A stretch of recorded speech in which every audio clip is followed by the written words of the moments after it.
What's up, Fightful Gang? Hope Hey, how everybody, y'all doing? hope everybody is doing well. I know it's a little different, our setup today.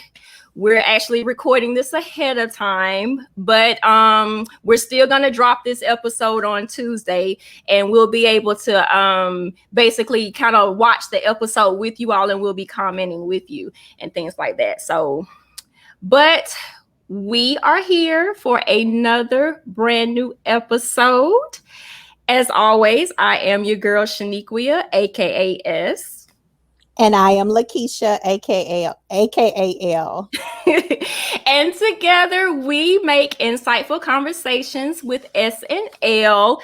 For all our new viewers that may be tuning in, we do episodes every other Tuesday, and we do our episodes on Facebook and YouTube. And we are also found on all major audio podcast platforms. So you can either listen to us or you can watch us. All right. Lakeisha, do you want to kind of go ahead and get started? You think we should get started? Let's go ahead, let's go ahead. All right. So, as always, we're going to go ahead and get started with our buzzworthy topics. So, Lakeisha, what's been buzzworthy in your week?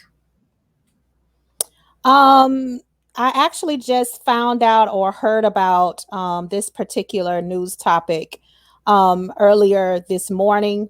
For those of you all who live in Florida, or you might have loved ones who reside in Miami, unfortunately, there was a shooting a little after midnight on today. 2 people are dead, and about 22 people have been injured. The police are saying that 3 random individuals basically got out of a white SUV at a banquet hall and just started shooting and spraying the crowd. And so just wanted to send our condolences to the family members of those 2 individuals who are no longer with us. Also praying for all of the victims who were injured. From my research, I think I've heard thus far that 1 individual, or at least 2, are in critical condition. So unfortunately, the suspects are still at hand. So if you all have any insight, any new information and things of that nature, please reach out to the Miami-Dade policemen so that we can get these individuals off of the street. What about yourself, cuz? I just want to say that it's just, I think we talked about this in a previous episode. It's just been so much going on with these shootings. I'm just ready for it to just end, because it's like it's back to back to back constantly. I don't know if it's because, stuff is starting to open up. That has something to do with it, because the pandemic, everything was shut down or whatever. But there has to be some tighter gun laws, like seriously, like, because I mean, this is just getting ridiculous. It's getting out of hand, and people are losing their lives for senseless reasons, and it's just too much. It's crazy. They were saying that this marks the 17th shooting so far this year, and so to me, I mean, that's 17 too many. And so we definitely have to do something when it comes to tighten up, as you stated, when it comes to gun laws and just things of that nature. Any services or tools out there that can help people, especially when they get enraged and they're angry and they're, thinking about turning to, taking matters into their own hands. When it comes to resolving situations. And like I said, the story is still in development. We don't know why these individuals just decided to, just come to a banquet hall and shoot up people in the manner in which they did. But like I said, it's this world. It's crazy. This world is getting crazier and crazier by the day. So for those of you all that are in that area, especially with it being Memorial Day weekend, please keep your eyes, keep your ears keen, to what's going on around you, who is around you, and things of that nature. We definitely want you to have fun, but more so we want you to be safe. Yes, most definitely. Most definitely. So on a much lighter note, just to change gears a little bit. So my buzzworthy moment is basically Jlo and Ben Affleck. So a few weeks ago, I believe it was, Jlo and Alex Rodriguez, right? Isn't that his name? Okay, Yeah. A-Rod. I know about A-Rod. I couldn't remember his first name. So A-Rod, they had broke up. They ended their engagement. I think they were together for like 2 or 3 years or something like that. And so the relationship ended due to him allegedly cheating on her. So basically, it seems as though, we don't know for sure, but Jlo has been spotted pretty frequently with her ex, Ben Affleck. So you remember back in the day, I think it might have been the early 2000s and whatnot, they were together. I think they were engaged too, if I'm not mistaken. They were. At one point, they called them Benifer. Mm-hmm.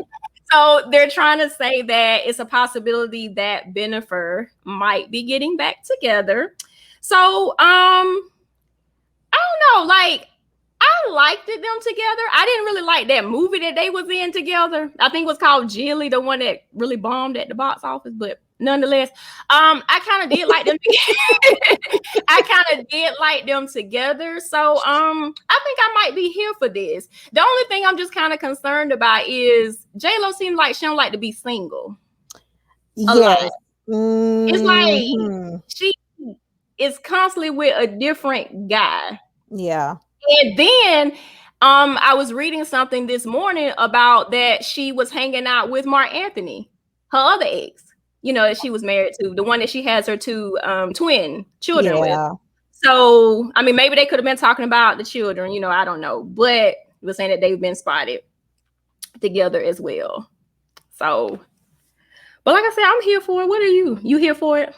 Lakeisha, if they get back together? Hey, that's they business, they rodeo, they show. Just like you, I just wish Jlo is such a beautiful, talented, just amazing woman, individual. I remember watching Jlo back in the day on the show In Living Color, for those of you all, without telling my age or anything like that. But she started off, as a dancer. Fly girl. On that show, and just seeing her evolution over the years and things of that nature. And so that's my only concern with her. There is nothing wrong with, love. Love is a beautiful thing. Nothing wrong with wanting to be in love and to give love and then wanting love back. But I'm also a big proponent of, you got to first love yourself before you can, give that love away, or even wanting somebody to love you. And so that's my only concern with her, is that I don't feel like she invests enough in being comfortable in her singleness and utilizing that time to really delve into those things, those areas, whether good, bad, or ugly, when it comes to the woman that she is. Like you said, a lot of times you see her kind of hop from one relationship to the next, and I don't know what type of message that could be sending to her daughter, and even other women or other young women or girls who may be looking up to her. And she's not the only celebrity. But like I said, that's my only concern, in just being content, for a season, with just being by yourself and being alone and getting yourself together before you decide to jump into another relationship. Agreed. And because I follow the Shade Room on Instagram. That's a blogging page for people that don't know about the Shade Room. But anyway, so Diddy, which is another one of J-Lo's exes, he posted like a throwback Thursday picture of like them together from like back in the day or whatever. And so that kind of got like everybody like buzzing about like, okay, is he trying to get the old thing back? Like, what's going on here? So, or maybe he could have just been petty, I don't know, or whatever. But like you said, Lakeisha, I just kind of just hope that, she just kind of takes some time for herself. You know what I'm saying? Before she just moves into another relationship. But if they did get together, I'll be here for it because I actually did like them together. Remember, he was in the video Jenny for the Block? Yes, I remember that. So yeah, so I would be here for it. Nonetheless. Yeah. All right. So do we want to go ahead and jump right into the episode? Let's get it crack-a-lacking. The topic. Okay. So, guys, for this episode, we are talking about all things friendships. Okay. And we're naming this episode The Truth Behind Sisterhood. But y'all have a special treat because it's not going to be just me and Lakeisha talking. We have some special guests that are going to be on this episode with us that's going to be kind of talking with the discussion about friendship. These are actually our friends that are going to be on this episode with us. So we're going to go ahead and get started. You want to go first? You want to introduce your friend or you want me to introduce mine? It don't matter. Okay. Well, how about we introduce yours first? We go with yours. So for those of you all who tuned in on last season, you actually got the opportunity to get her take on all things relationships and marriage and so on and so forth. We got a lot of positive feedback from our audience members about her. I can't say enough about Talinda. She's just awesome. She's awesome all around. She's that type of girlfriend, if you come to her at the end of the day, be ready for what, the advice that she's getting ready to give you. She's definitely tells you things out of love. It never comes from an ill place. Whether you come to her about something good or you come to something about her that's not so good, she's definitely not the type of friend that I would consider to be judgmental. And like I said, I just love her. And so with us deciding on to do this particular topic or have this particular conversation, there was somebody else that I could think about to join us on this panel besides Talinda. And so without further ado, Talinda, come on into the room and join us for an insightful conversation on today. Hello, everybody. All my beautiful What queens. up, All my beautiful queens, that queen wave. Yeah. Give you a little part of Brooklyn, New York in the background. I'll let you know. What up, Talinda? Yes, you definitely was a fan favorite on the relationship episode. So you brought a lot of great insight into the discussion. So we're glad to have you back. Thank you. You've been through enough. You gotta have something left in your noggin, That's true. That's true. Yeah.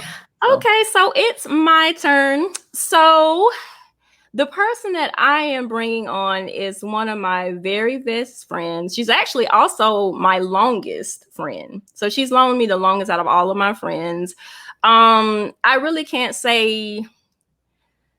I mean, she's just such an awesome person. I mean, she knows me pretty much better than probably anybody does, again, because she's known me the longest. She's basically known me since, adolescence up until the current season right now. And she's also the wife of Roscoe from our previous episode, The Black Men Respond. Oh, if y'all haven't watched that, make sure to check that episode out. It was a really good one. So I wanted to bring her in for this discussion because I just want y'all to know how awesome she is and why she's one of my best friends. So, like Lakeisha said, without no further ado, I'm going to go ahead and bring one of my dear best friends into the stream, LaShandra Smallwood. Hi. Hey, LaShandra. Hello. Glad to be here. It's good seeing you here. Okay. I love that we in this white. We looking like black angels. I am here for it. Yeah. I love it. I love it. Yes. Just take a look at this. Just for a minute. Okay. So anyway, we'll go ahead and get started with our discussion. I think a good place to start off would be telling the audience about how our friendships developed. So, anybody want to go first? LaShawn, you look like you want to say you want to talk about ours first. Yeah. That's not what I was saying, look. but I will. We can go ahead and get started. So, well, basically, like I said in the intro, LaShandra is my longest friend. I've known LaShandra ever since, I knew you in middle school. Mm-hmm. Because we were in Majorette together. I think we were in the band at McIntyre Park. Mm-hmm. Shout out to McIntyre Park Middle School in Townsville, Georgia. But we really became friends in high school, Townsville High School. And I remember our friendship really developed in the band because we were both on color guard. We also both played the clarinet. Y'all did? Mm-hmm. But I really remember it developing when we was in color guard. And we also became really good friends when we were in Upward Bound. Remember Upward Bound at Thomas University? And I always knew, like, once I started talking to LaShandra, like, I knew that this was going to be somebody that was going to be in my life for, like, the rest of my life. Primarily because, like, LaShandra is like one of the most sweetest people I know. Very genuine, very honest, a great listener, just someone who's always there for me when I need her. You know, even though we may not necessarily talk as often as we would like, she's still there and I'm still there for her whenever she needs me. And it's like whenever we talk, even though we may have not talked in months or whatever, it's like we're able to pick up right where we left off.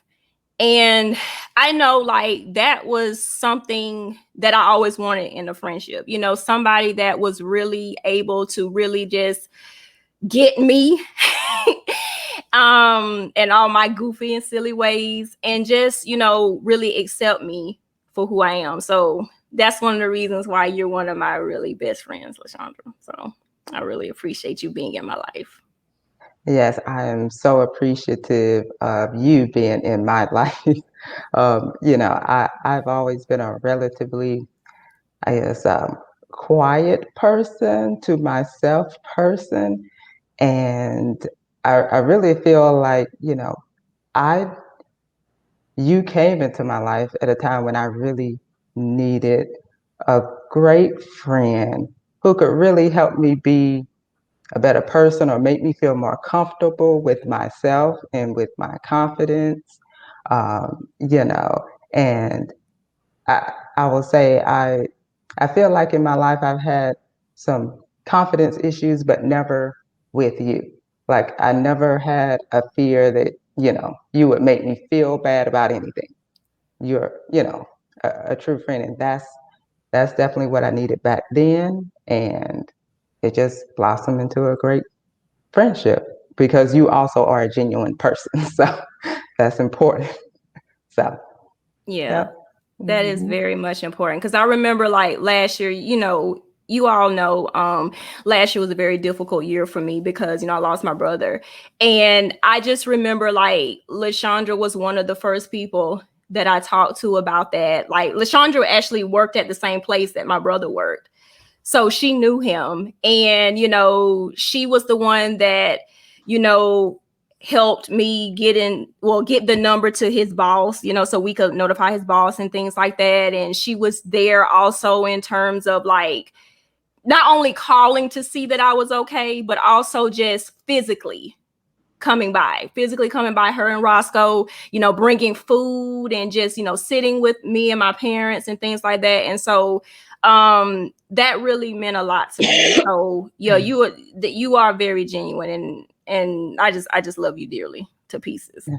Yes. For that. Same here. So okay, so I want to hear about Lakeisha and Talinda. So Talinda and I, for those of us who know both Talinda and me, Talinda actually is one of my former supervisors. I came to know Talinda because we worked at a company by the name of Twin Oaks Vocational Academy, located in Greenville, Florida, where we work with young males from the ages, I want to say about 7 or 8 up until about 18 years of age.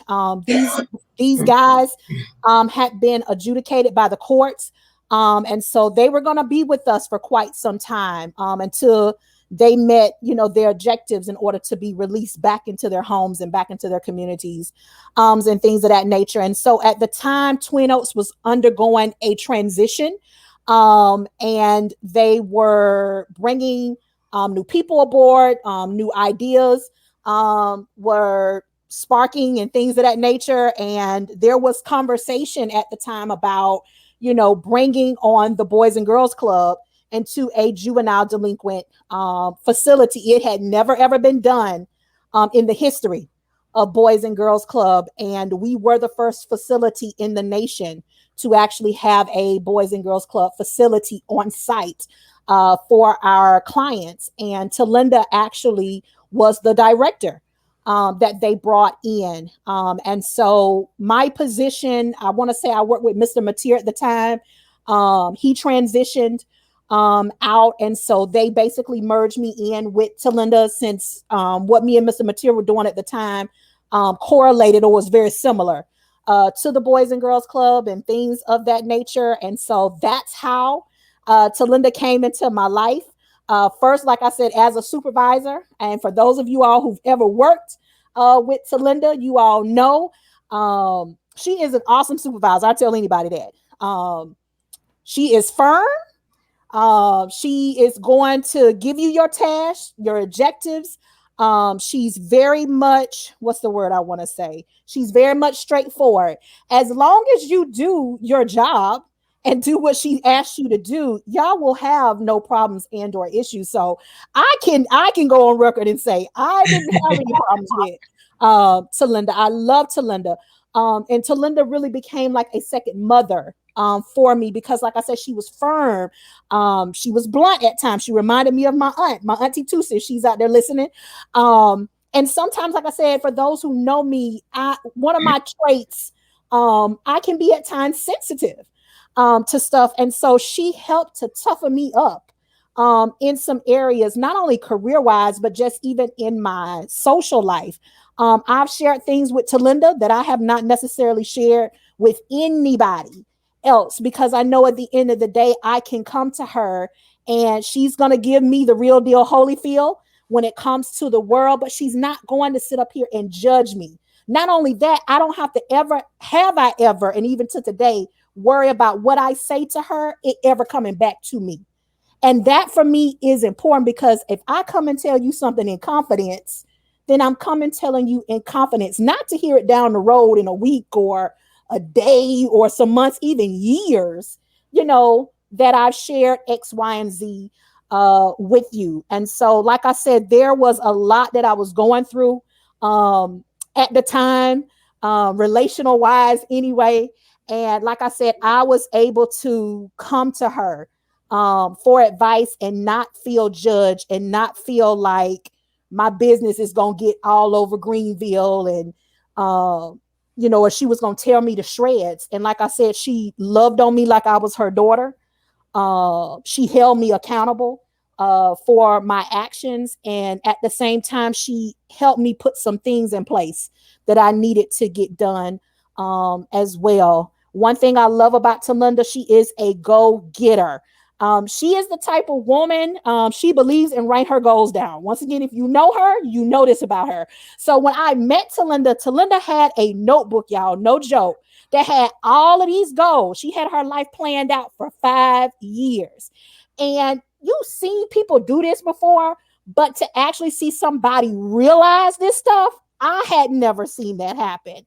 And so she is the type of person when she not only says she's going to do something, but she puts pen and paper to it, 9 out of 10 times she is going to get it done. She's not only going to get it done, she's going to go over and above. And so that also is inspiring to me as well, not only as a woman, not only as a supervisor and as a friend. Like I said, when she goes after something, Talinda going to take it and she's going to run with it. So that's a little bit about me and Talinda. Of course, we can't give y'all all the juices and details, but yes, darling, that's how we met, and that's how we are continuing to be friends on today.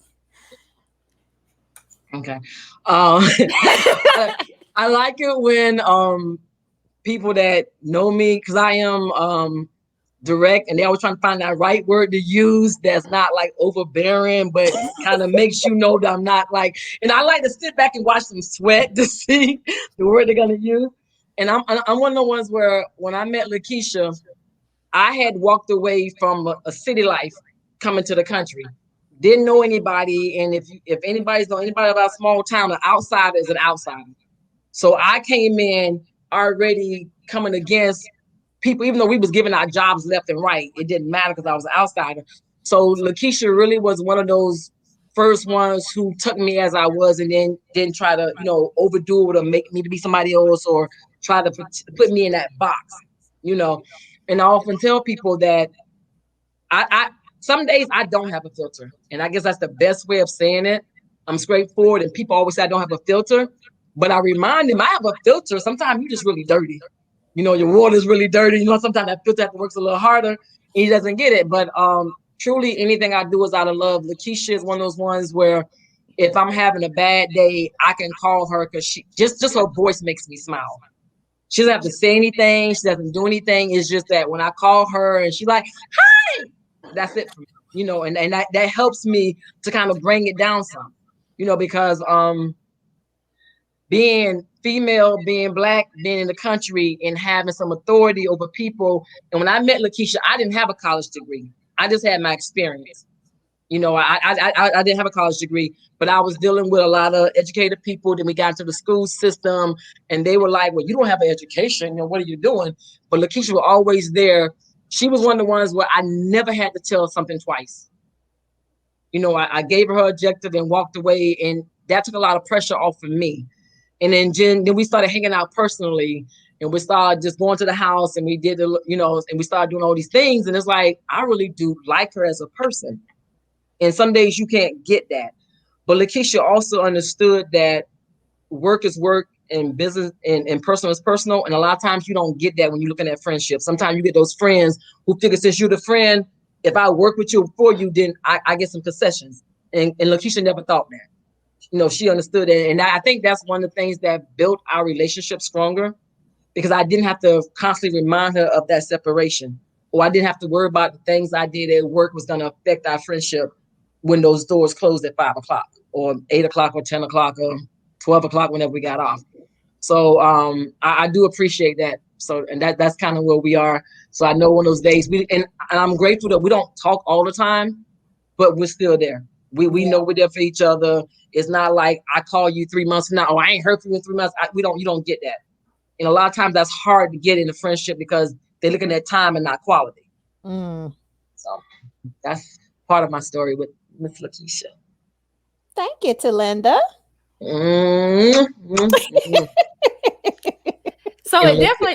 So it definitely sounds like we all like we're good friends to each other, you know what I'm saying? So there are things that we like about each other, and how we basically in our friendships have been able to kind of learn from one another and kind of like encourage each other and things like that, which is great.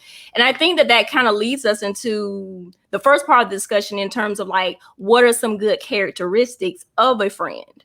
Like for people that may not necessarily know what good characteristics are friendships, like what do y'all think are some good characteristics? Like what are some things that you must have to be like a good friend, you think? I think for me, and this is I think I've lived by this for as long as I can remember, that we have to be able to agree to disagree, and not let it change who we are to each other. Because just because that's how I feel don't mean it's right or wrong, or doesn't mean it's right for you. But a lot of times I think that people think if you don't agree with them, or if you don't see the way they see it, it brings a friction in a friendship. And I think the bottom line, you just got to agree to disagree and keep it moving. Because everybody has their own opinion, their own life experiences, their own issues in life. So that's one for me. I agree, Talinda. I agree. I would say another characteristic of a good friend, as I stated before, if I tell you something in confidence, now I'm not talking about if I tell you something and it's, related to like abuse. That's something that's definitely need to be reported. But let's just say I had a moment of fall from grace, went out one night and acted in a manner I ain't have no business acting in, or, I'm coming to you because things are off in my relationship, with my guy. Once again, I should be able to trust you enough that whatever I tell you, that it's not going to get back to that individual or anybody else as well. And so I think in this day and age, it can be kind of tough. It can be kind of difficult at times to find those individuals, because you have some people when, they get upset with one another, especially in this age of social media. I want to sit up here and send subliminal messages on Facebook or Instagram or, this, down the third. I may put some emojis, out, and now people are just like, what's going on? Rather than just going to talk to the person. Exactly. Right. Like, if you got a problem, just pick up the phone, call, or you all schedule a time to meet face to face and things like that. Instead of being petty and being messy, like, we're all adults. So that's one of my biggest pet peeves. If I tell you something at the end of the day, and especially if I tell you to keep this a secret, I can understand if I didn't. But if I'm telling you to keep this a secret, then I'm expecting you to do just that. What about you, LaShandra? I really think one of those great characteristics of a friend, it is similar and kind of follows along with what you all were discussing. It is the listening and then reacting appropriately and responding appropriately. It's not an empty question of how are you? It's a true how are you? I need you to tell me how you are, because I've been thinking about you and I care about you. So tell me how you are. I need to know. And then in response, listening and helping that person. You want to give honest answers, but you've also got to provide comfort. Right. Yeah. And you want a friend who, when you do get off the phone or leave the conversation, you feel better. That's how you know you have a good friend. No matter what the conversation was about, part of you feels better or some level of comfort from having spoken to them. So I like that, LaShandra. Like that. I love that answer too.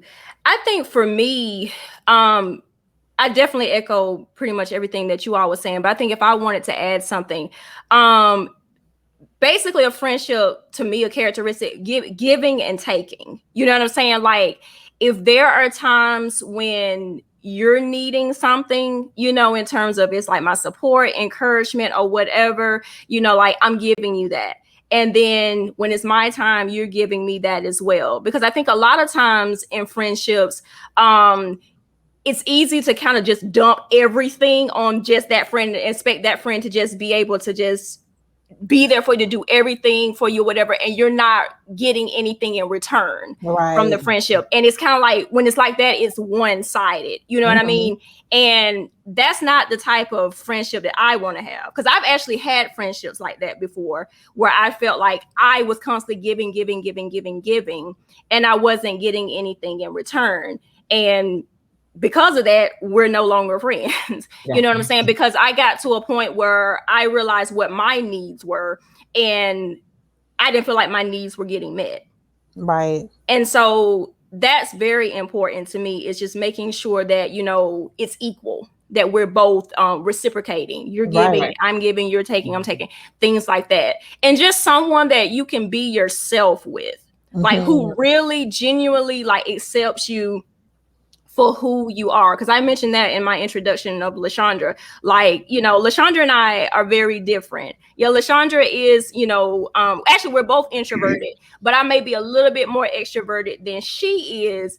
And she accepts me for that. I'm goofy. Y'all know that. I'm very goofy. I'm silly. And, she doesn't make fun of me for that. She accepts me for who I am. And I think that that's very important, because you want to be yourself. Exactly. With your friend. You don't want to be walking on eggshells around a friend. And if you are walking on eggshells or feeling like I have to rehearse, what I'm going to say because I don't never know how, he or she is going to react, then you need to probably take some time to really think about, is this really a friend or not? Or if y'all are friends, have y'all time as, with regards to the friendship, has it waned? Has it passed? Right. Mm-hmm.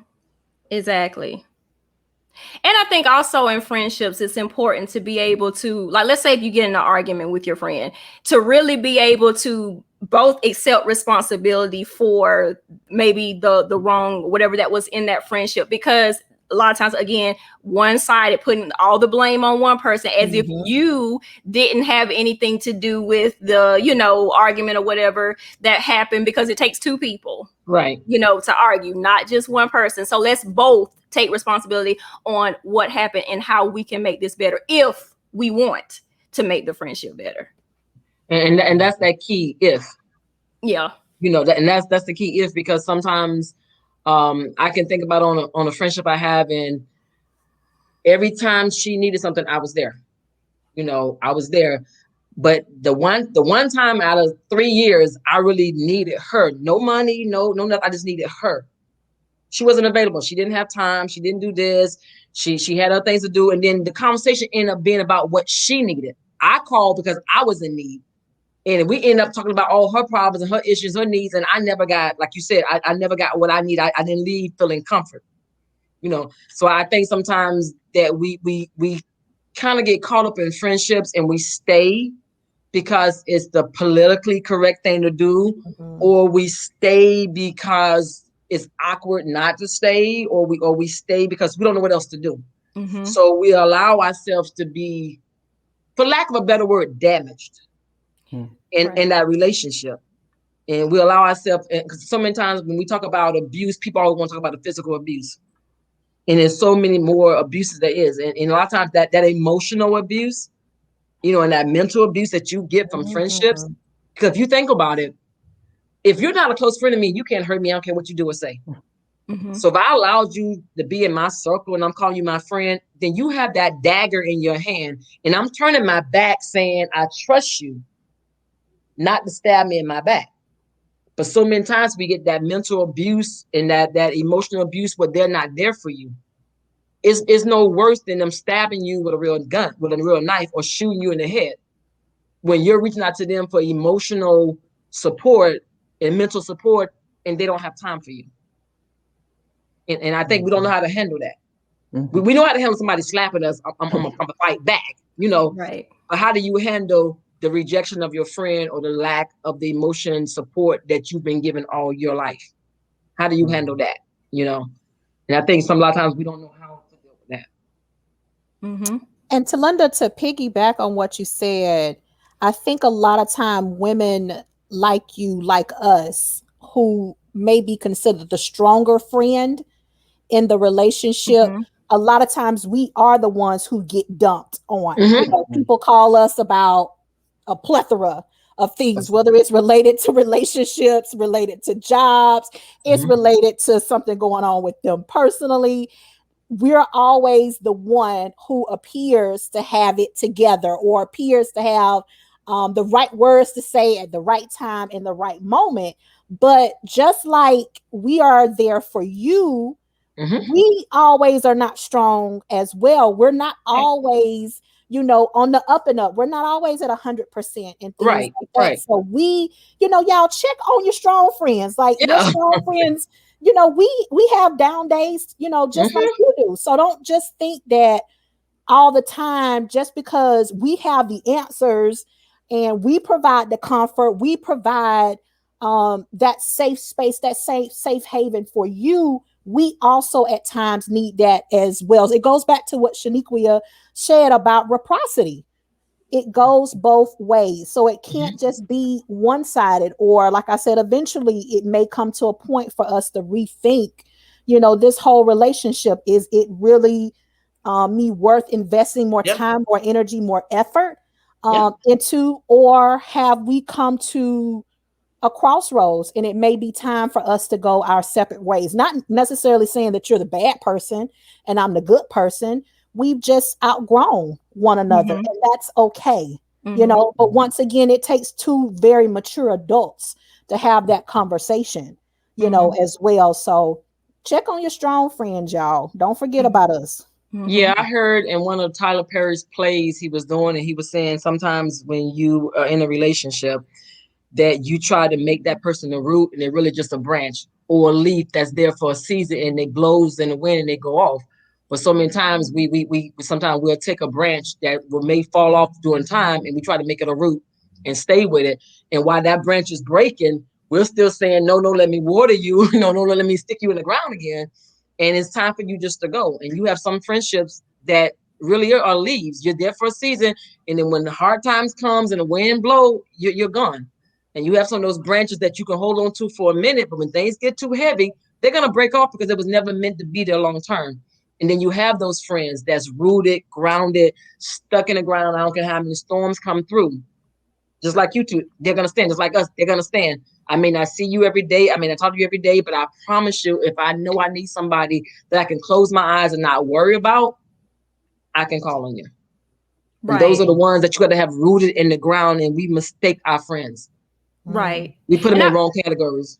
Yeah. And I also wanted to add something too that we haven't touched on, but another characteristic I think of in terms of a good friend is also just being genuinely happy for your friend when good things happen. Yes, because I, have seen a lot of times where there's envy in friendships, you know what I'm saying? Oh, well, this person got a promotion at their job and they in a relationship or they done got married or they pregnant, they having kids or whatever, and they're not happy. It's like you're hating on them all. Right. And I'm just like, but if that's your friend, you supposed to be like happy for them. Like, let them bask in this season in their life, like that God has blessed them with. And I mean, and know that if you are a believer and you have faith, going back to our faith episode, your time will happen too when it's the right time.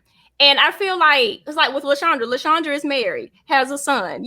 I'm genuinely happy for her, even though I'm single and I don't have children or whatever. But nonetheless, like, I'm happy for her because I know that she is deserving of what she has now. Like, she's an awesome person. And I wouldn't want anything less for her. You know what I'm saying? And I mean, even though we're in different seasons in our lives, that does kind of make our friendship a little different because we're not able to kind of like bond in that particular regard because, we're in two different areas. But nonetheless, like, she's happy for me and I'm happy for her. Right. You know what I'm saying? And I think people need to get out of that. Not being happy for their friends and feel like it's a competition, right? Almost to see like, okay, well, if you do this, I'm gonna do this better and stuff like that. Let's just, you win, we all win. How about that? Right. Exactly. Yeah. So like, how about that? Right. Yeah. I'm sorry, that just irks me. No. When people do that, like that just irks me. But you know what the crazy one? When you're in a competition, don't know you're in competition. Have you ever had that kind of relationship? Right. And you're doing these things, and then all of a sudden the light comes on. It's like, are we competing? I mean, what's going on here? And you don't even know that you was in this huge competition until one day something happens, and you're sitting there like, well, how long this been going on? So now you're going back to everything that happened, every situation, and you're looking at how they responded to you and how they did this, and you're like, oh my God. And you spent 5 years in this relationship, in this sisterhood that wasn't based on truth. Yeah. Yeah. Mm-hmm. Yeah. Mm-hmm. Exactly. Are we touching on some good stuff? I love it. I love it. This is a conversation I think needs to happen more. Like, I don't think we have enough conversations regarding like friendships and what it means to be a true friend. I don't think that, unfortunately, I don't think that women trust women with the truth. Mm-hmm.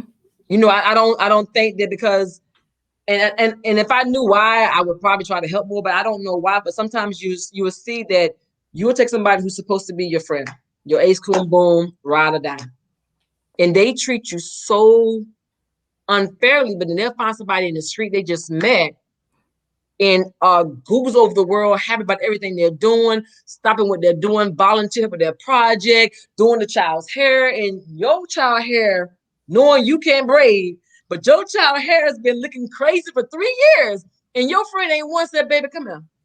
But you get this new person in life, and she's doing ponytails and greasing up the scalp and combing, and you like, you can do that? You know how to do hair? You know, and you wonder, my baby been looking crazy half the time. I'm been paying somebody outside because I don't know how to do it. And now here you are with some brand new person who has given no life to you, no blood to the relationship, nothing, and you're treating them like they're queens. But then your friend who you said you're ride or die for, you won't pick up a phone. You. Here's a pet peeve of mine.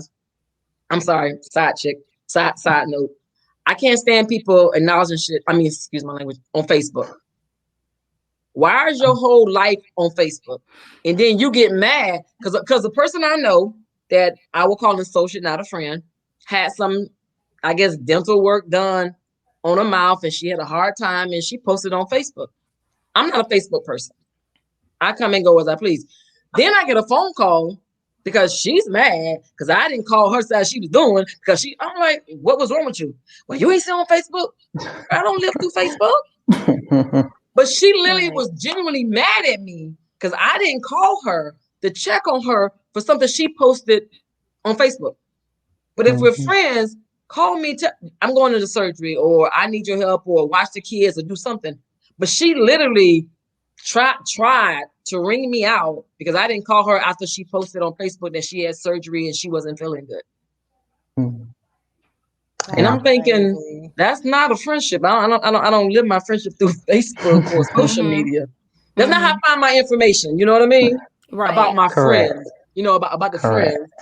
So my thing, Talinda, what would have happened if you didn't even have social media? Period. Right. Because you do have some people out there that don't have any type of presence on social media. So what would have been wrong with picking up the phone, sending a text message? That type of thing. Like, we've got to think, like Shaniqua just said with her and LaShandra, all of us are in different phases in our lives. You know, some people are married, some people are taking care of kids, some people are, you know, they are very gung-ho about their careers. We're at a stage in our life where our parents, they're getting older. And so we're seeing breakdowns with their health and some and things of that nature. So some people are caregivers and things like that. So you can't just automatically default to like you said, getting into your feelings when you don't necessarily know the whole story. Once again, that's why we need to have these conversations as adults. If you think something is going on or why I didn't respond in the manner that you wanted me to respond, get on the phone, sit down and have a conversation, but don't just automatically default to, you know, you did X, Y, and Z, or just thinking that person, you know, tried to offend you on purpose when it may not necessarily be so. So don't bring added energy and drama to a situation that may not even have drama to even begin with. And something like I said, that could have been fixed if you all would have sat down and dialogue from the beginning. Yeah. And anybody know me more than a second? No, I'm barely on Facebook, and she knows this. It's just not something I do.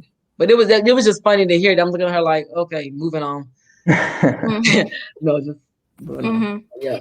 And that's a good point, because that's why communication is key. You know what I'm saying? Like, especially if she is your friend and has known you, you know, all these many years, she would know that social media, like you said, is not where you are. You don't be on there a lot. So, I mean, I think that's just poor communication. You know what I'm saying? In that part. So, because it makes me wonder, was there another motive for her doing that? You know, like, was she seeking validation, you know, or whatever, and just, I don't know.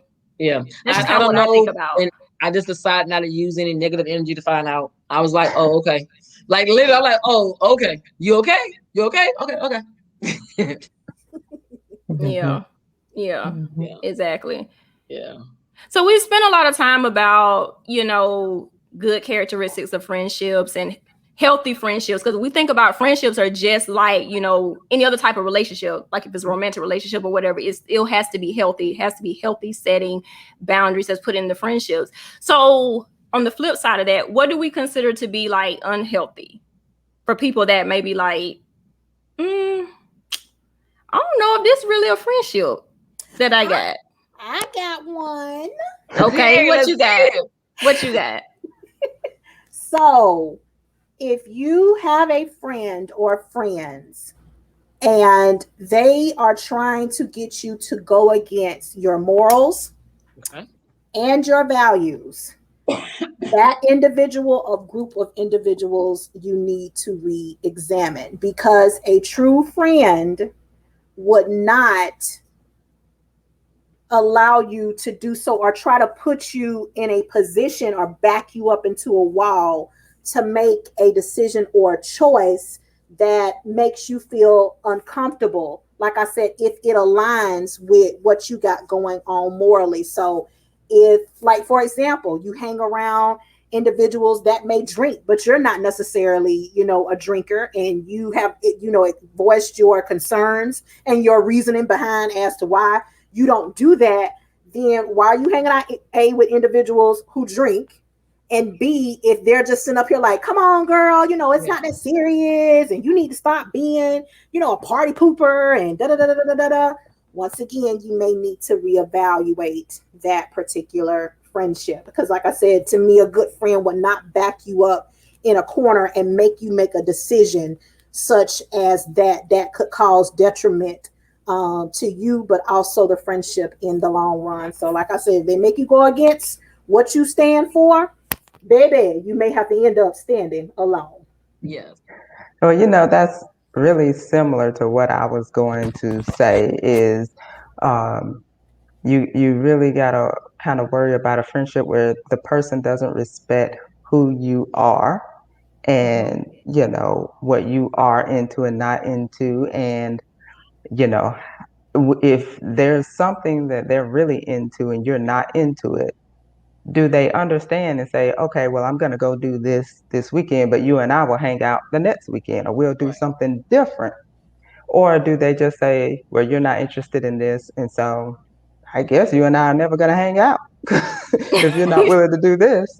And it kind of flows into my thoughts on you know, a, a friendship starting to end. I know that isn't really a topic we're on now, but it just reminds me of that. Like, that's sort of a sign there, because they're not really respectful of you. And do they really want to be with you and spend time with you? Because they're not making the effort. They're not understanding what you're into and what you want to do. They're just saying, if you're not into what I'm into, then I don't care. Right. So that to me is a sign that, this person's not a very good friend. They're not even trying to, be interested in what you're interested in. Even if it's not their thing, okay, the next weekend, or you can give it a try. If it's not something dangerous, it's like, you can go do that. And then you understand that that's not what I'm into right now. We'll do something else another time. Mm-hmm. And that goes back to the give and take thing that we were talking about earlier.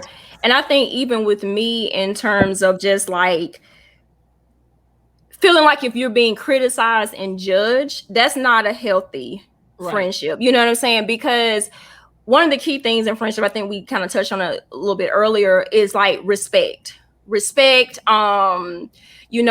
being appreciated for who you are and things like that. But if, like you were saying, LaShandra, if the person doesn't necessarily want to do the things that you want to do, or that's not an interest of theirs, respecting that, being okay with it, and not necessarily like making you feel bad. Oh, you don't like to drink? What's wrong with you? Or, or you don't want to go to the club or whatever, like, what's wrong with you? Like, criticizing them, like, because that's a form, like you were saying to Linda before, like different types of abuse. Like, that's verbal abuse, that's emotional abuse, you know what I'm saying? And like psychological abuse even. And like, people don't necessarily like want to deal with that, because it makes you question your own self-esteem, your own worth, and like, okay, well, am I not good enough? Right. To like be friends with this person, well, what's wrong with me? Why they don't like me? And then it makes you feel like you have to be something that you're not in order to fit in. And you start compromising on your morals and your values just so that you can belong. Right. Yeah. And it's crazy because and like my main one is when you only hear from that person when they need something from you. I know we all have one of those where You'll reach out to them and they'll answer, but they never reach out unless they're in need of something. Prime example, I got a text, a Facebook message, not even a phone call, a Facebook message from this person asking me to loan them $200 into Thursday. I have not heard no text, no house party, no hangout, no WhatsApp, nothing for at least 9 months. Haven't heard a peep. We've talked maybe twice and I reached out to them at that point. But I'm getting a message now saying, hey, how you doing? I need to borrow $200 to such and such, and I give it back to you Thursday. And I politely said, hello, how are you? I am so sorry to hear that you're having issues, but I, however, cannot give you the money. And I made sure it plain because I didn't say I wasn't able to. Because I don't want you to think I'm not doing it because I don't have the money. I want you to think I'm not doing it because the friendship is not there. Yeah. You know, I don't want you to mistake it. I want you to call me back later. And I say, you know, I haven't heard from you, not even a hi, in 9 months. And the first time you reach out to me is to borrow money. I cannot in good conscience do that. Well, you the only person I come to. Well, whoever you've been dealing with for the past 9 months, That part. whoever you've been bonding with, calling, chilling, checking on, that's the person you get them $200 from. So you're not gonna give it to me? Absolutely not. You don't have. Oh, I have it. Oh no, I have it. Sure, I can cash up you right now, but I'm not going to. Right. Because that's not the way I want my friendship to be based on. I think sometimes we allow people to build a friendship on what we allowed them to do to in our life. Mm-hmm. You know what I'm saying? Because can't nobody I'm somewhere and this girl's on the phone crying and this guy was cussing her slap out. You on the phone? Why you hang up? What are you doing? But we do it in our friendship. We accept so much stuff because we want acceptance or we don't want to feel bad or we being pressured that we do these things and then our friends or associates assume it's okay because we haven't said different. Mm-hmm. Right. So sometimes the abuse, whether it's mentally, emotionally, or psychologically, is our fault because only I can let you treat me wrong. You do it wrong the first time, then it's on you. But if I sit there and let you constantly do it, then it's on me. Because I can remove myself from the situation. But when we sit there and constantly stay in that situation, knowing what's gonna happen, what's the name? Doing the same thing over and over again, expecting different results is the definition of insanity. Insanity. Mm-hmm. We not do that in our friendships. The same thing we said we wouldn't accept from a boyfriend or a husband or a job, we accept from my girlfriend. Mm-hmm. We accept from my friends. Hoping that they do better, hoping that they get better, hoping that if we love them enough, they'll start making a change. But that's not the stuff that abused women say when they're being abused. Mm-hmm. I can just show them that I love them. But we do the same thing in our friendships with our girlfriends. And then but we want to put all the blame on them. They're not a good friend. They don't call me. They only do this. They don't. Okay, but you allowing that. Yeah. Because you haven't stood up for yourself. You haven't had that conversation. Like we said, you haven't had that conversation and say, hey, we need to talk about this, whatever we got going on. And we don't do that. And so I hate it when you have those people who only call you when they are in need. Mm-hmm. And any other time, they don't know who you are. They couldn't pick you out in a lineup until they need something from you. Mm-hmm. And then you're their best friend, or you're the only person I can depend on. You always been there for me. Not today. And I think sometimes we have to make that strong stand. That's hard to make.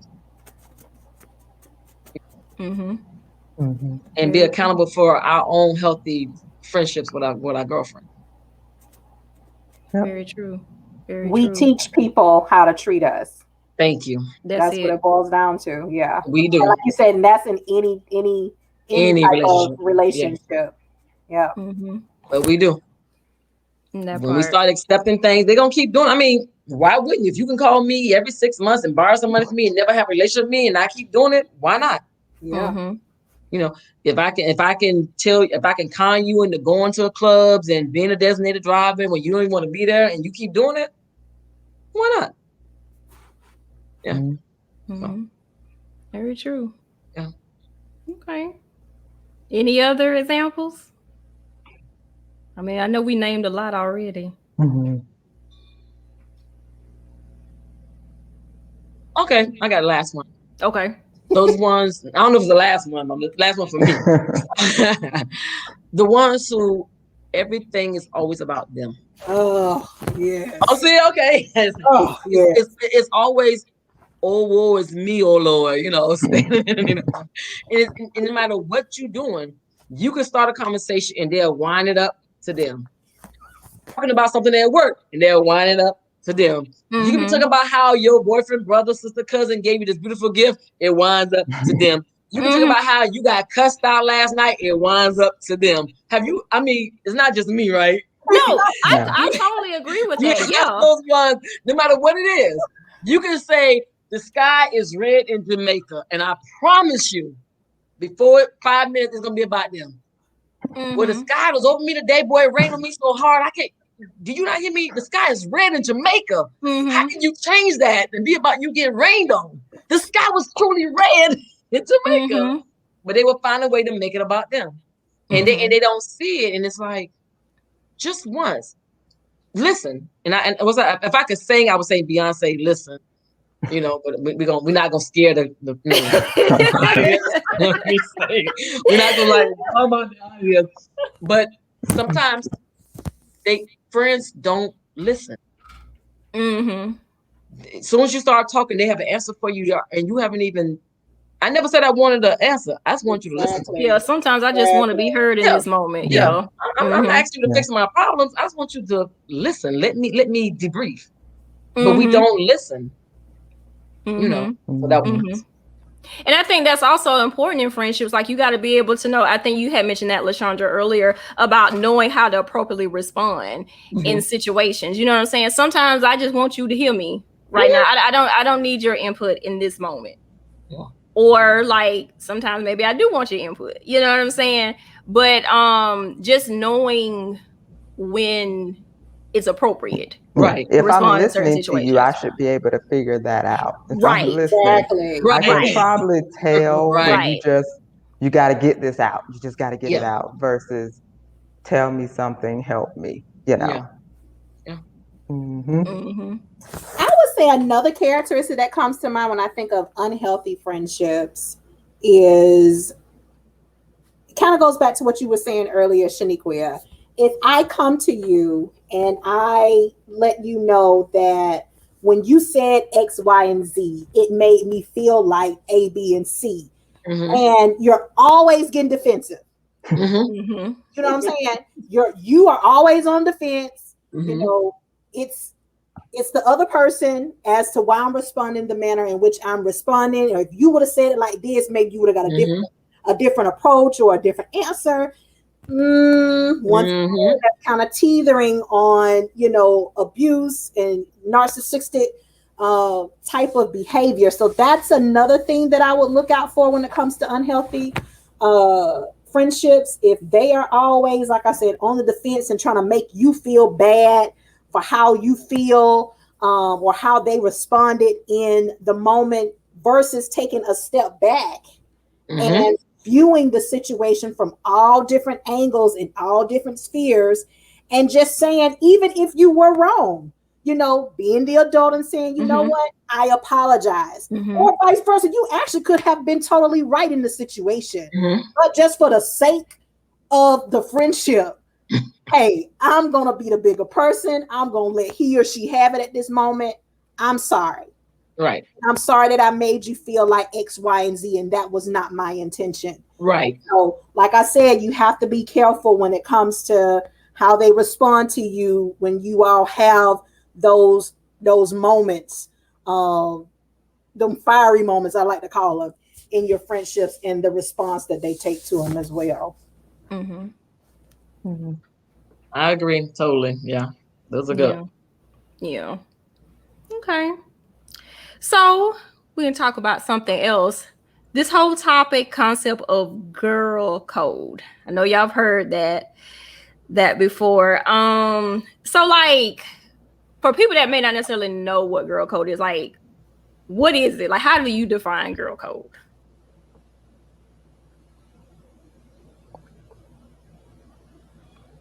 I'll go first. No. It's anybody that want to jump in. In all honesty, it's funny when you say that, no, don't break the girl code.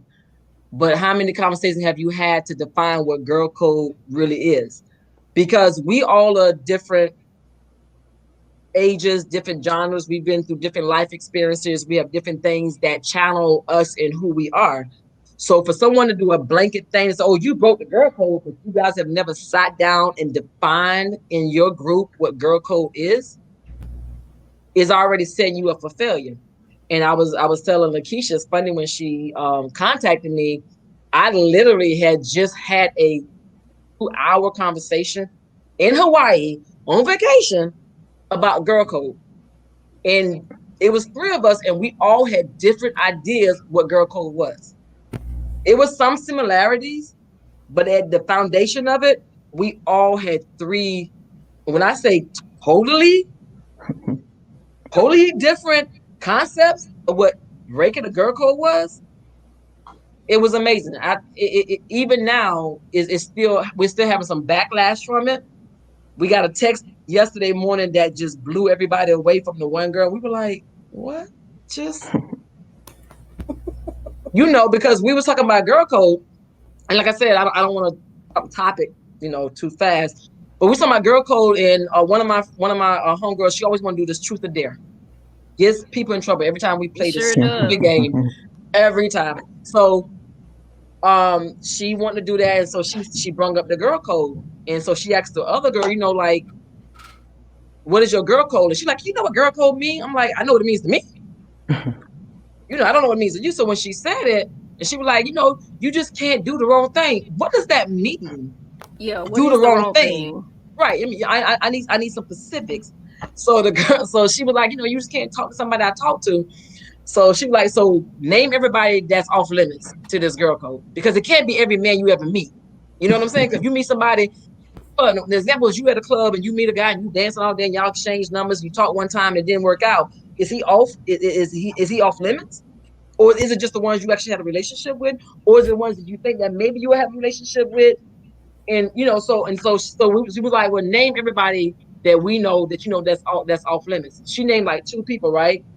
So at that same time, her phone rung, and we all tilted over because we know it. We like, who was that? So it's like we talked to him. We can't talk to him. Well, he went on your list that you just gave us.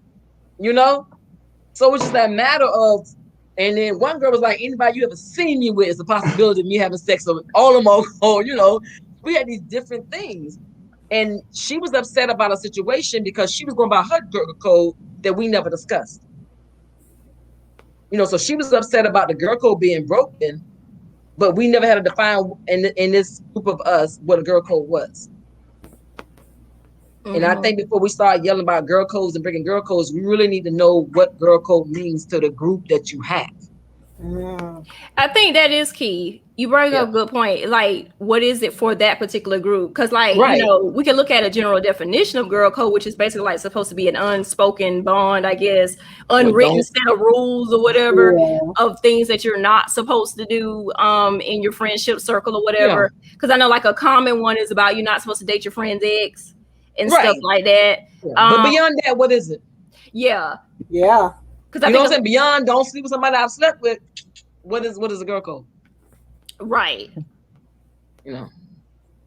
Yeah, I think that you can get yourself into trouble or get your head all wrapped up worrying about girl code. Like, should I do this? Should I do that? Is it girl code? Isn't versus just going and talking to the person. Yeah. Like if you're close enough to be worried about that, a girl code, then maybe you can just talk to them. Which I think also lends to another part of the conversation is. How far out does girl code extend? You mentioned girl code within your group. There are some people believe there's a girl code. Basically, any woman that you happen to know or associate with, there's a certain some kind of code there. But why? I mean, I think you can get real complicated. If you think about it, I was for the past 15 years, 16 years, I was living in the country. It's not a lot of people. So if every man is off limit to anybody I've ever said hi to, I gotta go to another state. you know Greenville, you know Madison County. Greenville is small. It's small. Mhm. So if you're telling me, like she said, this whole national girl code because your child went to a school I conducted, and I seen you one day, I can't talk to anybody you ever talked to. That means I need to go out of state. You're not in my circle. You're not one of my friends. You're not in my circle. I don't even know who you dated. So I gotta ask every guy who you ever dated before I can decide to date him. Just in case I run across somebody I met 3 years ago that was at a parent meeting that had a boyfriend named John. Well, and I think it gets into, you know, do both people see their relationship the same? You That's know, true. you may think you're closer to someone than they think they are to you, or they may think they're closer to you than you are to them. You think it's fine for you to do whatever, because I mean, this is just an associate of mine. Right. Where she may think, no, we're way closer than that. You have Yeah. no right to do that, and you didn't even realize it. That can happen, you know. Yeah. And And next thing you know, you're in trouble. yeah. And what happens when you're in a relationship with a guy, he think you friends with benefit, you think you're getting engaged. So is that guy that's dating a girl that's not in your circle, he said, oh, that was just a thing we were doing, we ain't nothing serious, and you start dating him, and she's like, wait a minute, I know you don't know me, but you know I was dating him. Well, you really wasn't dating him, you was just like hit and miss. So I mean, it's just so many different things. And does the like she said, does the girl code extend to your immediate circle or to the worldwide? You know, and women get that, like, oh, you broke the girl code. Girl, who are you? I don't even know you. I mean, Yeah. but Yeah. I mean, I'm like, who are, like, do I know you? Have we had dinner? Have we sat down and broke bread? I mean, have we shared a secret? Because to me, if we ain't did none of that, you ain't part of my girl code. Every girl in the world ain't part of my girl code. That's right. We may all be in sisterhood, but you ain't my sister. You know what I'm saying? You ain't my girl. So when does that happen? Where was it 6 degrees difference? Like if you know this person, you know this person. So because you know this person, you can't do this. So how's that determined? Because like you said, sometimes they get to the point where it's a universal girl code. I have a friend from 6th grade, and she was like, some boy she dated in 6th grade. Okay. I don't know what you were doing in 6th grade dating, but it is what it is. No, this is a no judgment zone. This is truly a no judgment zone. I wasn't allowed to do any of that, when I was that young, so I didn't understand that. But I met this guy like we were like in our 30s. And he asked me out for dinner. I'm thinking, I ain't got nothing to do. I ain't got no I'm gonna do my thing. And she heard about it. She's like, oh my God, how could you? And I dated him. And I got bad. I got scared. Oh my God, when did you date him? Because she was a friend. She was like a close friend. Then I got bad. Oh my God, you dated? Did you have sex with him? I'm going through this whole thing. Did y'all have sex? Y'all went out dating? How many dates y'all went on? She's like, in 6th grade. I was like, what? 6th grade? How you even remember talking to him in 6th grade? I don't remember my 6th grade neighbor. How do you remember some guy you talked to in 6th grade? And like, we're 30 now. Yeah. She had me so nervous that I really thought, oh my God. We hadn't did anything. We just like did a date, but I was getting ready to cancel the date. And how could you? You know we were friends. And she's like, and he knows you. And I'm thinking, he know we were friends. And I'm thinking, 6th grade? I like, girl, bye. I did. Sorry. I don't know if that's breaking girl code, but I like, girl, bye. That's 6th grade. I don't know if that was breaking the girl code, but like literally 6th grade. And she like, I dated him. I'm like, when? I've known you since 4th grade. When you was dating somebody? You remember that people? Who? Anyway. So yeah. And I think it goes by like LaShandra said, if you are feeling hesitant about making a decision and you feel like this choice or this decision hits a little bit close to home, right, you could end up having an adverse, effect, on everybody that you and this person is connected to. At that point, that's where dialogue or a discussion needs to come into play. And either they're going to tell you yay, or they're going to tell you no. Or they're going to tell you yes. And from that point, I mean, you can still make whatever choice and or decision that you want to make. Right. But at least you gave them the benefit of the doubt and you were willing to come to them and get their opinion about the situation at hand. So, or maybe girl code is just openness and not, Right. just openness maybe. I don't know. Because we all should be living in no judgment zone. But I guess my question would be, when it comes to girl code, if I only had one question to ask, my question would be, when it comes to girl code, who's included? How close do you need to be? You know what I'm saying? Yeah. Is it somebody you just know in general? Is it somebody that you actually have a relationship with? Is it somebody that you met on a fucking train and y'all was going to the same direction? Who determines that group of girl code? That's a good question. That is a good question. Yeah. That is a good question. How many years I have to know you, or how far back? Yeah. Or have we had dinner more than twice, or Well, okay, so this is a good point. I'm glad that you brought that up, because remember, like in the headlines about Porsha Williams, you know what I'm saying, from Real Housewives of Atlanta, and like how people are basically. Oh, you don't watch Real Housewives? Okay. Well, do you at least know who Porsha is? No, I don't, but keep moving. Okay. I don't watch TV. So basically, Porsha Williams is she's on the Real Housewives of Atlanta, and basically she's been in the news recently because she's engaged to a friend of the show who's on Real Housewives of Atlanta with her. She's not a main cast member, but she's a friend of the show. Basically, Porsha is now engaged to that friend of the show's husband, because they're technically not divorced yet. They're filed for divorce, but it's not official, right? So Porsha has been getting a lot of flack for that, because her and her now fiance, they basically got engaged after dating a month. You know what I'm saying? And so people were getting on Porsha because they're like, okay, but you was at his wife's house. You know what I'm saying? Wow. Swimming in their pool, being around a husband and stuff like that. But Porsha said that they wasn't ever friends, her and this young lady. Because the young lady, she just was going. Yeah, she said they was never friends. Okay. But then other people are like, well, that's not true, because even though y'all may not have technically been friends, you were at her house, you were her co-worker for the show. You know what I'm saying? So you were in some type of proximity, some sort of relationship with her. So like, you broke girl code because you dated, or you're engaged to co-worker's ex-husband. No, they're not. It's not. They're not. I mean, co-worker's husband. Right. They filed for divorce, but it's not official yet. Gotcha. But it's a co-worker, not a friend. Well, according to Porsha says that they've never been friends. She say they've never been friends. But like, I guess Fallon and other people are saying that they've been friendly. You know what I'm saying? Do they have photographs together? Have they took selfies together? Have they? Actually, they have. They have. Okay. They have. So that's what I'm saying. How do you decide that? I mean, what do you do? So what do y'all think? Is it breaking girl code?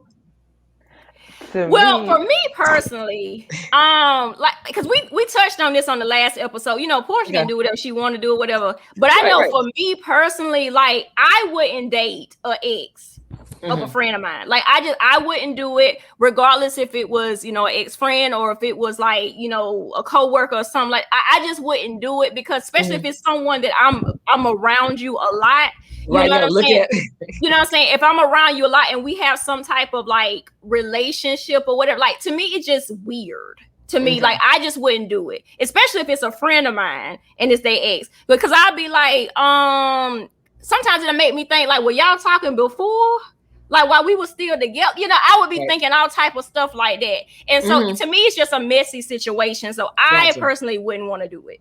I wouldn't date an ex. And I wouldn't want a friend of mine to be dating an ex of mine. But that's just me. Now, you saying a friend, is a friend or a co-worker? What if they both, really wasn't both somebody that's in close proximity with somebody me. Close proximity. Yeah. Lakeisha? Like, I just wouldn't do it.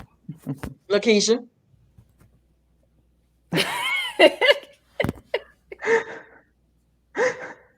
I am an advocate that from the spiritual side, God will never ever send you somebody's husband. Yeah. Okay. So from that, I feel like Porsha was wrong. At least if you're going to date, you need to let the what's the word I want to let the clear the course. So let the divorce finalize. This, that, and the third. And then if you all want to date, get married, you want to show up on social media, hey, that's on you. My thing is, like I said, I watched the show. I actually watched the scene, and I remember that scene very vividly, where she invited Porsha, her sister, and another cast member to her home. So my thing is, you've been in this woman's home, physical space, right? You've met her husband. This woman welcomed you went with open arms and things of that nature. Like, you partaked in her hookah. Right. You were in her pool. So yeah, y'all may not have been friends, quote unquote, but like Shaniqua said, she had been friendly to her. And so that was my only thing. Like, it's kind of borderline. Like, I don't necessarily know. I know I would not have gone and did that and gone in that direction. But once again, everybody have different takes, how they see the situation. But for me, it would have been a no. Like I said, at least I would have waited until the divorce was finalized. And then at that point, like I said, if we're going to date, we're going to talk, then, hey, let's do it. But I just think the timing is questionable. I think, like I said, with the divorce not being finalized, it's putting her in a certain light, especially because she has done so much awesome work with the Black Lives Matter movement. To me, this whole situation is overshadowing, all of that. Nobody's talking about that when it comes to Porsha Williams in this situation. And like, once again, I'm just thinking, because she has a daughter, like, what type of example, are you setting for her? And once again, the young girls that look up to you, yeah, we know that parents play a role in this, that, and the third. But she's another one, Porsha moves fast. She moves fast. Yeah, that the speed to me is the bigger issue, because one, we're talking about people on a reality TV show, so you never really know their true relationship between the two women. But yeah, the fact that Porsha feels no awkwardness at all is kind of concerning. Like, as if she's reacting as if she doesn't even understand why anyone would think anything about this. Right. Like, And she could at least be like, I get it, I understand, but I felt this connection, and we're gonna take it slow or whatever. But we did feel a connection, so we move forward. But she has as if she doesn't even understand how anyone and I could think react this way. Yeah, and I think that's what pissed people off. Yeah, because they're just issue. they're just like, how dare you? You know what I'm saying? Like, at least acknowledge that this does look awkward. That acknowledge that, but she won't even do that because she doesn't think there's anything wrong. And that's why I say, no judgment. I mean, you feel like, if you happy, by all means, do you. I just know that I wouldn't be fooling with her like that. I think it's just a signal to everyone around Porsha. Right. This is who she is. Yeah. Right. You now know that, so don't be surprised by certain other things that may occur in the future. So just take it as that. Just take it as you now have learned more about this person. And like I said, the fact that she doesn't seem to understand why anyone would have an issue with this at all. I'm sorry, I have a personal emergency, so I'm gonna step out and log out. It's okay. So I do apologize. Okay, thank you. I can just take you off the stream. Okay. Okay. All right. So that's how I feel about that.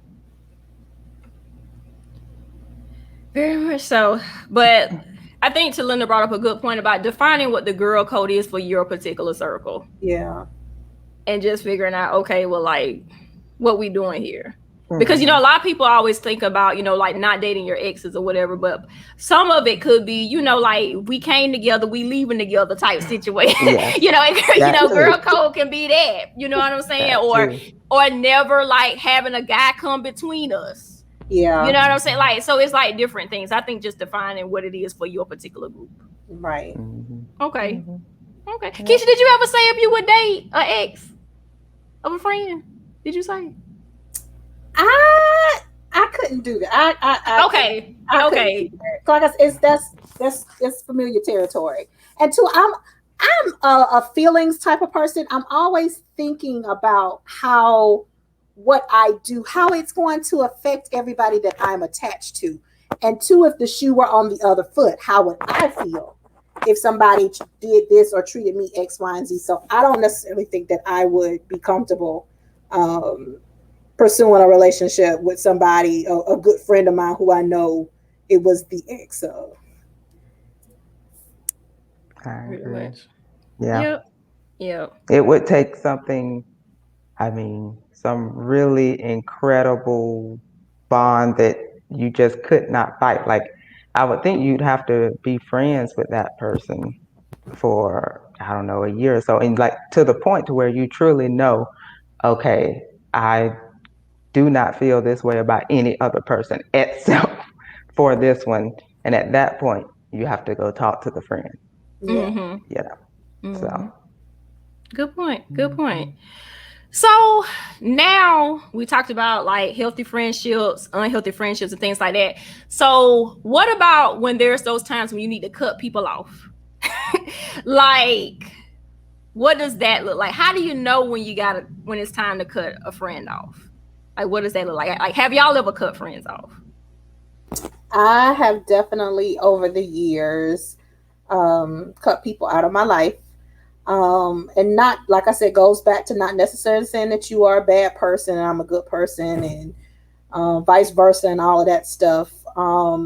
It gets to a point where we've come to a crossroads and we have, I feel, outgrown, one another. To another angle, I've looked at it and is if you are not adding any type of value, to my life, whether that be spiritual, it be mental, it be psychological, it be financial, it be educational, then what is the point of you being in my space, especially if you being here is starting to hurt and hurting me more versus what we had to begin with. And so I think that's a characteristic, a quality that people need to take in. I think too, when other people around you, because sometimes we can become so wrapped up and tied up, especially if you've been friends with somebody for a long time, you may not necessarily be able to see that the two or three or more of you all are no longer on the same playing field. But people around you, the outside looking in, can see some detrimental type of behaviors. And so they may have pulled you to the side like, hey, I witnessed, this, that, and the third, and I ain't necessarily like how they talk to you or how they responded. And, you may need to check into that or read into that or look into that, that type of thing. So it may get to a point, like I said, you may have to withdraw and do some processing of your own when it comes to moving forward with this individual. I've always said it before, and I will continue to say it. Prayer changes things.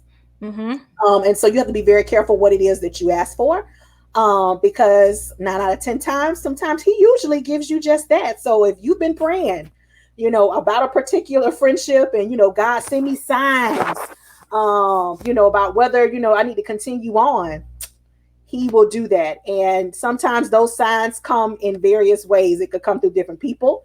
It could come through scripture. It could come through that person's actions.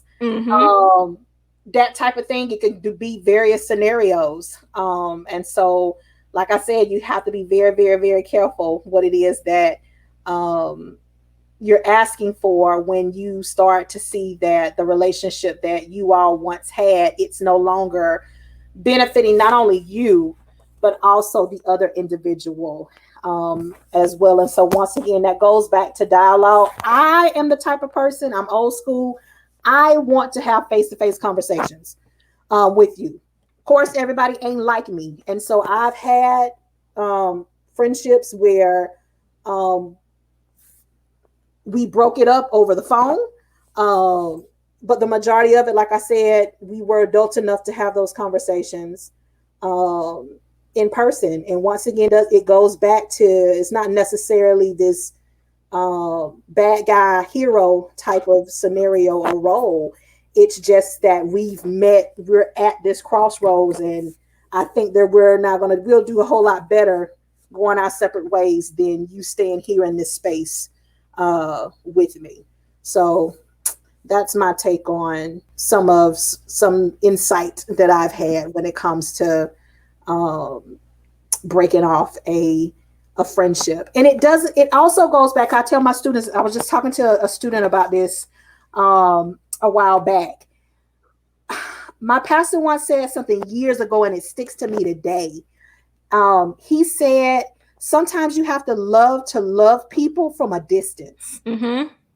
And that was like an aha moment for me. Like I said, years ago, he spoke this message in church, but it's something that I'm always keep with me, especially when it comes to a point where I am considering breaking off a friendship. And so, like I said, it does not necessarily mean that I don't love you, that I don't care for you, that I won't be there to support you moving forward. But like I said, being on top of you and us being in such an intimate space like we've been in, it's not benefiting you. It's not benefiting me. It's actually hurting me, whether you see it or not. And so at some point, I've got to get to the point like, hey, as much as I love you, guess what? I love myself more. And because of that, I got to take a step back. Mm-hmm. But you know, if you need me, do know if you need me to support you, you need me to be a cheerleader, I'm all there. But as far as us being on top of one another and hanging and doing this and doing that, that's no longer what we have going on. And once again, it's okay. I ain't got no qualms with you. I ain't got no beef with you. I'm not going on social media spatting about you. I'm not going to go talk to people about you.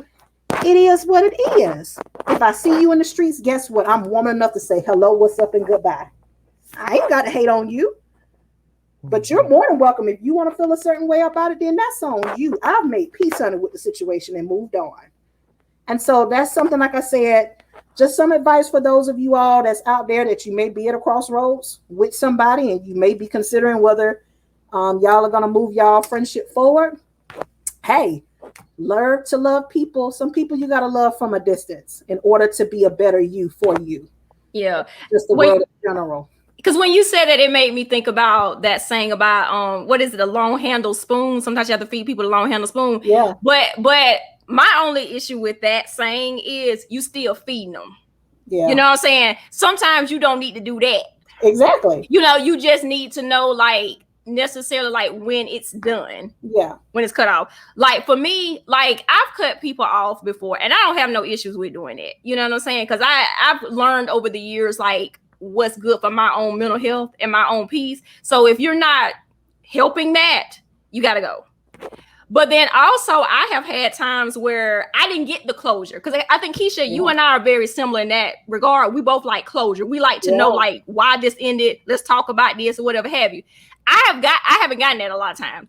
People have ghosted me before. You know what I'm saying? I don't know if that's ever happened to y'all, but like that's happened to me a lot.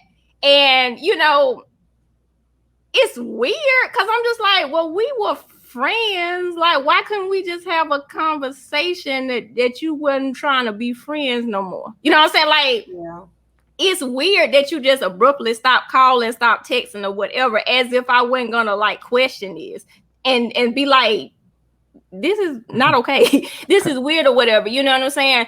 But at the same time, it goes back to what you were saying about prayers and knowing what you pray for. Because if I'm praying to God and asking him, you know what I'm saying? Like, God, I don't think this friendship is good for me anymore. I want to end it or whatever, but I don't necessarily have the strength or know the words, what to say. Sometimes he'll do it for you. So maybe that ghosting was him ending that friendship. And that's how they wasn't supposed to be in my life anymore. Yeah. Or you pray a prayer, you know, God, remove anything that's not like you or of you. Right. Once again, be careful because he just like, for real? You sure about that? You sure? You keep on praying. Okay, I'm getting ready to show you. Let me see how much you can handle this. And then we want to go and cry and, oh, why this and why that? And what you asked. Not only did you ask, honey, the signs and symptoms was right there in front of your face. Like, why? Once again, just to belong, just to say you friends with this person because they got connection with this person and that. Sorry. Just like y'all was able to bond and connect, honey, you can do the exact same thing with somebody else. Mm-hmm. Yeah, I think that's the key. Is not you have to be comfortable enough with yourself that even if you cut this friendship off, even if this ends, it's okay. You've still got you. You've got yourself, and then eventually, as long as you stay open to it, you will, someone else can come into your life. Mm-hmm. Yeah. And you can have a great and possibly even stronger relationship with that person. So. Mm-hmm. Yeah. And I think it goes back to, the reason, season, and lifetime type situations. Like, I've had friendships that were in my life for a reason, for a season. And then I still have friendships that I know will be here for a lifetime, like the two of y'all.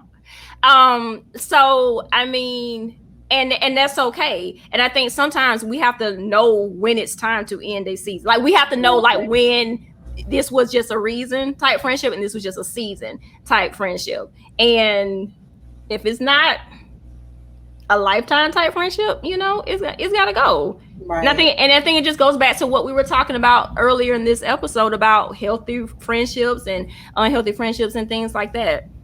Mm-hmm. And the reverse of that, Shaniqua, is you all may end up deciding to go your separate ways only to eventually come back together. You know what I'm saying? So for whatever reason, y'all go your separate spaces and y'all do this, that, and the third. Y'all have gone through life. Y'all have gone through the good, the bad, and the ugly. And at some point, y'all paths just happen to cross over and y'all are able to reconnect and get that friendship back going. There's nothing wrong with that as well. So both opposite ends of the spectrum can happen. Mm-hmm. But like, I can't remember if you and LaShandra said it earlier in the stream, at the end of the day, both individuals got to want to be in the friendship, or it's not gonna work. You all are gonna continuously run into the exact same problems, if not. Mm-hmm. Mm-hmm. Very true. Very true. Oh, I'm loving this conversation. I think this is just awesome because this is just so on point. So I would say if I had to leave anything just for our audience and viewers watching or listening to this, just like know, I guess, the season that you're in this friendship. Like, I hope that after you all like watch this and listen to this, that you kind of get an idea of what friendships are supposed to look like in terms of healthy friendships versus unhealthy, friendships or whatever. And then if you see that you're in a situation where this don't look healthy, like this friendship is not benefiting me anymore, it's hurting me, it's damaging my emotional health, my mental health or whatever, then being okay with ending it. You know what I'm saying? I think that's the most important, just being okay with just ending it. And just knowing, and if you're a believer, and I think LaShandra, you had said it about whenever something typically leaves, it gets replaced. God will bring something else in there. And it'll be the right people that's for you in this season, that's in your life. Mm-hmm. So that's my take on that. I agree, cousin. I agree. That's my take on that. Okay. Well, I guess we can go ahead and talk about, because we're getting towards the end of this episode. I hope that Talinda be able to come back, but if not, that's fine too. She still gave a lot of great gems in this episode. But we do usually end our episodes with an insightful moment. LaShandra, did you want to share an insightful moment that you had? I just had briefly. I just think the key to all of this, what we've spoken about, and a lot of different things that we come across in our life, is to trust yourself, and to nurture yourself and listen to yourself, because that will help you with everything, every decision you make.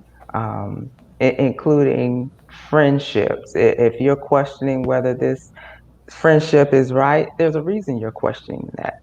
You know, don't let it just be a fleeting thought. Stop and really think about, why am I questioning this? Um, and if you believe you have to end the friendship, trust yourself that it's the right thing to do. Don't, be too hard on yourself about any relationship, about um, leaving a job, or, you know, anything where I guess what I just want to leave people with is to trust in yourself, and it'll be okay as long as you stay true to yourself. You can live with that decision. You can live with the consequences as long as you're true to yourself and it's not what anyone else told you to do or told you should feel or think. So I agree with Chandra. Very good. I That love was that. an insight. Yes. Yes. That was an insightful moment. And you also can send your insightful moment that you may have. It could be, we talked about in many episodes before, an aha moment, a scripture, it could be a song lyric, A quote, anything that you feel helps get you going, helps get you motivated. And it could be something that could be helpful for someone else. So you know that you can submit that as well, because we do want to shout you out. So if you submit something to us, we will shout you out. So with that being said, please make sure to like and follow Insightful Conversations with SNL on our Facebook page and our Instagram page. We're at Insight Convo WSL. And also, don't forget to also subscribe to our YouTube channel. Yes. And also, like I said before in the beginning of the episode, if you don't prefer, not to watch episodes or whatever, but you're more like a listener, audio person, like you like while you driving or if you at work or whatever, you can listen to us on all major podcast platforms too. So you can see us or you can hear us. So we're here. All right. LaShandra, did you have like any, final things that you wanted to say? Like any plugs that you wanted to put out there? Let people know a little bit more about you. No, not really. I thank you for inviting me on the show, and for the opportunity to speak and share and be a part of this new thing in your life that you're starting. And it's just great to be a part of that with you all. So that's it for me. Thank you so much for being on the episode. Thank you, LaShandra. Yeah. Like I said, I was hoping that Talinda would have been able to come back, but that's fine. We wish her well with what was going on. We do wish her well with that. And we do thank her for being on this episode as real and giving her knowledge and her wisdom that she brings. Yes. We definitely appreciate that. Lakeisha, did you have any final thoughts? No final thoughts, because I think we had so many jewels and bombs that we left our audience with. So I don't know if there's anything else that we can add or detract from our message. I think LaShandra summed it up nicely, with the overarching message. So nothing from me. What about yourself? The same. I don't really have anything else to add. I think it was summed up pretty perfectly with what LaShandra said. And I'm just really glad that, we both have great friends. Yeah. That definitely support us throughout our journey and, and we support them. So we definitely know our friendships are reciprocated. Yes. So, yeah. Well, with that being said, we will go ahead and end this episode. Like I said in the beginning, we have episodes every other Tuesday. So definitely make sure that you're aware of that. And until the next time, we'll be back in 2 weeks. So just make sure to love each other, take care of yourself, stay safe out there, and just have fun. Enjoy life. Happy Memorial Day weekend, everybody. Yes, happy Memorial Day. Peace. Bye.